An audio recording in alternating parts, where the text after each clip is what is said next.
दोस्तों climate change का मतलब क्या है? क्लाइमेट चेंज हमारी वेदर्स में होने वाली लॉन्ग टर्म चेंजेस को कहते हैं। इसका सबसे बड़ा मिसाल 2022 में पाकिस्तान और इंडिया के बीच में होने वाली तेज बारिशें हैं। तो वैसे तो धरती पर नॉर्मल भूकंप आते रहते हैं, लेकिन क्लाइमेट चेंज की वजह से ये और खतरनाक होते जा रहे हैं। ग्लोबल वार्मिंग की वजह से अंटार्कटिक ग्लेशियर्स पिघल रहे हैं, जिसका सबसे बड़ा जो कारण है वो डिफोरेस्टेशन है। यहाँ पर सवाल ये पैदा होता है कि इस क्लाइमेट चेंज को रोका कैसे जाए।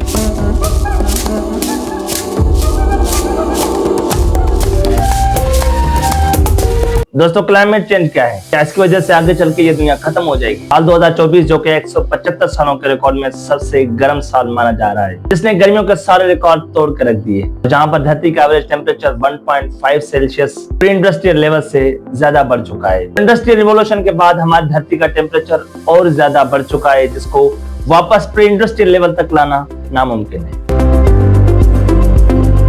दोस्तों क्या पता है आपको कि इसका सबसे बड़ा जो कारण है वो डिफोरेस्टेशन है, यानी पेड़ों की कटाई। दुनिया में सबसे ज्यादा जो डिफोरेस्टेशन इस वक्त हो रही है वो इंडिया में हो रही है। इंडिया में 400 एकड़ का जो जंगल था उसे एक रात में सफा चट कर गए, और जो जानवर थे उन गरीब जानवरों का आवाज सुनकर आपको भी रोना आ जाता। इस तरह वो जो जानवर थे बेचारे वो इतना आवाज लगा रहे थे कि कोई हमारी मदद करने आ जाए, लेकिन किसी ने उनकी ना सुनी और एक ही रात के अंदर उन्होंने 400 एकड़ के टेस्ट को खत्म कर दिया।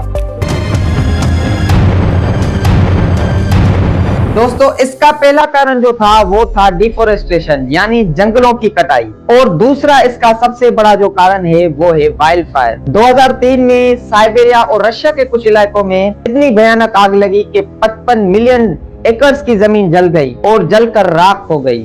और उसके अलावा 2020 और 19 के बीच में ऑस्ट्रेलियन बुश फायर्स लगी, जिन्होंने 3 अरब जानवरों को जान से मार डाला।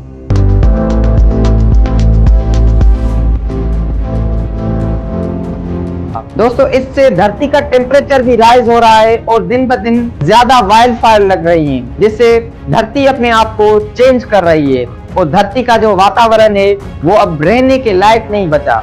दोस्तों क्लाइमेट चेंज का मतलब क्या है? क्लाइमेट चेंज हमारी वेदर्स में होने वाली लॉन्ग टर्म चेंजेस को कहते हैं। इसका सबसे बड़ा मिसाल 2022 में पाकिस्तान और इंडिया के बीच में होने वाली तेज बारिशें हैं, जिन्होंने चलते चलते सैलाब की सूरत अख्तियार कर दी। और दूसरी तरफ 2022 में ही अमेरिका में होने वाले ड्राउट्स, एक तरफ ड्राउट्स हो रहे हैं और दूसरी तरफ तेज बारिशें। यही है हमारे क्लाइमेट चेंज का मिसाल, और इसे हम क्लाइमेट चेंज भी कह सकते हैं।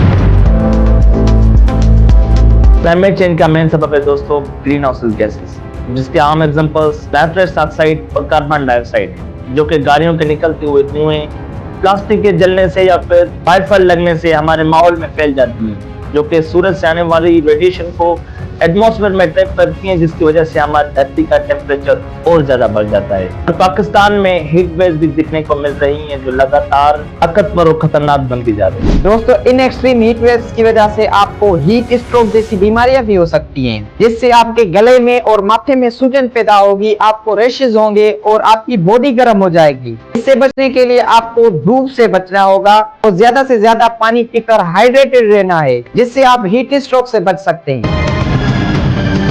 दोस्तों टॉपिक पर वापस आते हैं। दुनिया के कुछ इलाकों में ना के बराबर बारिश होती है, लेकिन वहां पर आज बर्फबारी हो रही है और सैलाब आ रहे हैं। यूएई जो रेगिस्तानी इलाका है वहां पर बारिश होना तो नामुमकिन है, लेकिन वहां पर भी आज सैलाब आ रहे हैं और बर्फबारी हो रही है। और दुनिया के कुछ ऐसे इलाके हैं जहां पर बारिश तो होती है और बर्फबारी भी होती है, वहां पर आज पानी का एक कतरा नहीं है। क्यों? क्योंकि धरती अपने आप को चेंज कर रही है और क्लाइमेट चेंज हो रहा है। दोस्तों वैसे तो धरती पर नॉर्मल भूकंप आते रहते हैं, लेकिन क्लाइमेट चेंज की वजह से ये और खतरनाक होते जा रहे हैं। 28 मार्च 2025 को म्यांमार और थाईलैंड के कुछ इलाकों में एक जिलजिला आया, जो कि 7.7 मैग्नीट्यूड का एक पावरफुल जिलजिला था, जिसको साइंटिस्ट ने सुपर शेयर का नाम दिया, क्योंकि ये नॉर्मल भूकंप से ज्यादा तेज था।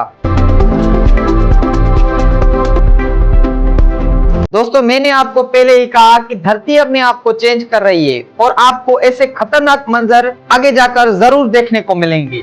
दोस्तों ग्लोबल वार्मिंग की वजह से अंटार्कटिक ग्लेशियर्स पिघल रहे हैं, जिसकी वजह से सी लेवल्स बढ़ते जा रहे हैं, और मशहूर मुल्कों के कोस्टल एरियाज के शहरों को डूबने का खतरा है। लेकिन यहाँ पर सवाल ये पैदा होता है कि इस क्लाइमेट चेंज को रोका कैसे जाए। दोस्तों, क्लाइमेट चेंज को रोकने के लिए हमें रिन्यूएबल एनर्जी जैसे कि विंड पावर और सोलर एनर्जी का इस्तेमाल करना चाहिए, जिससे हम कम से कम कार्बन इमिशन कर सकते हैं। और ज्यादा से ज्यादा प्लांटिंग करनी चाहिए और उन इंडस्ट्रीज को बंद करना चाहिए जो ज्यादा कार्बन इमिशन करती हैं। तो क्लाइमेट चेंज भी एक सीरियस इशू है।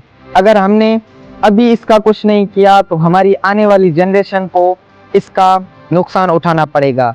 तो दुनिया में 9 अरब लोग हैं। अगर एक इंसान एक पेड़ लगाए तो दुनिया में 9 अरब पेड़ लग सकते हैं। दुनिया फिर से वैसी हो जाएगी और हमारी धरती फिर से ठंडी हो जाएगी। तो बस आप पर यही रिक्वेस्ट है कि एक पेड़ लगाएं और धरती को बचाएं।